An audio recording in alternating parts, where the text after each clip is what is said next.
My name is Pat Carroll, and I am Assistant Business Manager of UA Local 81, representing 1,500 members, including workers at the nuclear industry at 9 Mile Point 1, 9 Mile Point 2, and James A. Fitzpatrick Nuclear Plant in upstate New York. We are advocating for an expanded yet inclusive definition of zero emissions. Energy sources as all systems that generate electricity or thermal energy using technologies that do not lead to a net increase in greenhouse gas emissions in the process of generating electricity. With the urgent need to address climate change and achieve our ambitious climate goals, it is crucial that we adopt an above-all strategy that recognizes the value of decarbonized power sources, including existing and advanced nuclear power. New York's CLCPA, Climate Leadership and Community Protection Act, is one of the most ambitious pieces of climate legislation in the world. The act requires New York to have 100% carbon-free electricity by 2040 and aims for economy-wide decarbonization by 2050. The scale of this challenge is staggering. In 2021, 49% of New York's electricity generation was carbon-free sources, largely due to nuclear, 24% of the total, and hydro, 22% of the total. However, since the CLCPA became law, annual greenhouse gas emissions of New York's electric sector has increased by 12 to 15 million CO2 equivalent metric tons, nearly a third. This is a direct result of the premature shutdown of Indian Point Energy Center in 2021. In fact, two massive fossil combustion plants, Cricket Valley Energy Center and CPV Valley Energy Center, came online to take the place of Indian Point's steady 2,080 megawatts of power, as forewarned by NYSO, the state's nonprofit grid operator. As observed by NYSO's 2021-2030 Comprehensive Reliability Plan, the loss of this nuclear power plant disrupted the region's electricity supply and resulted in increased reliance on fossil fuels, leading to the higher greenhouse gas emissions downstate. Additionally, the closure displaced over 1,200 skilled trades workers and contributed to higher electricity costs for consumers downstate, and further burdened the households and businesses in an already challenging economic landscape.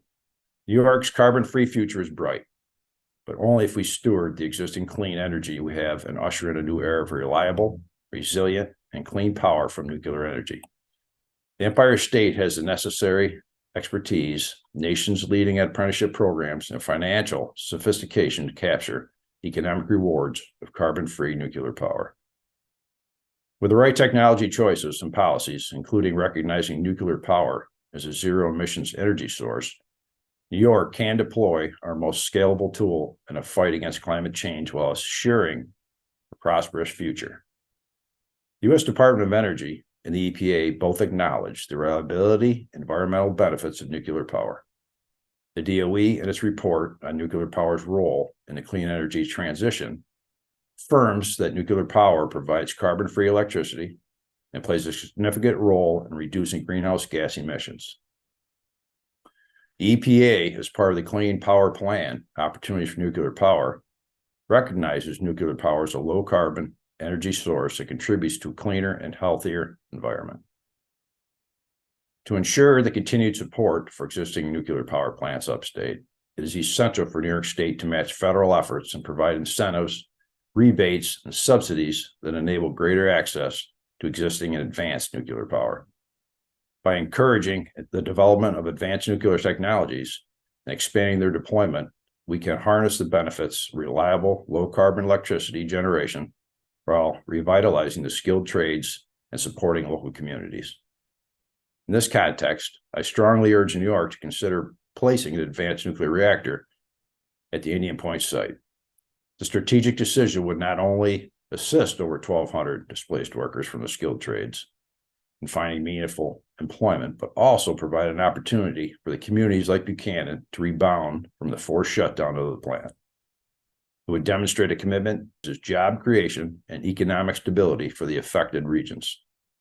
U.S. Department of Energy affirmed that jobs creation and wages paid by nuclear power facilities far outweigh those of other power sources.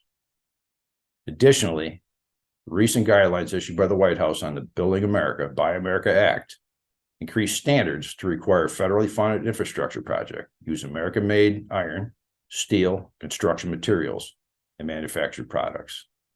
That means should New York expand its definition of zero emissions technologies, and it could energize the entire energy supply chain from the industrial build out to the residential end use with federal monies to soften the cost impact of green upgrades while providing a durable boost to the middle class, skilled trades jobs for years to come. This outscores the need for comprehensive training programs and funding to ensure that skilled workers are prepared for the thousands of jobs that will arise from the construction and maintenance of the new clean energy system. By investing in the development of highly skilled workforce, we can ensure that our transition to decarbonized power sector is successful, equitable, and provides quality jobs for our members.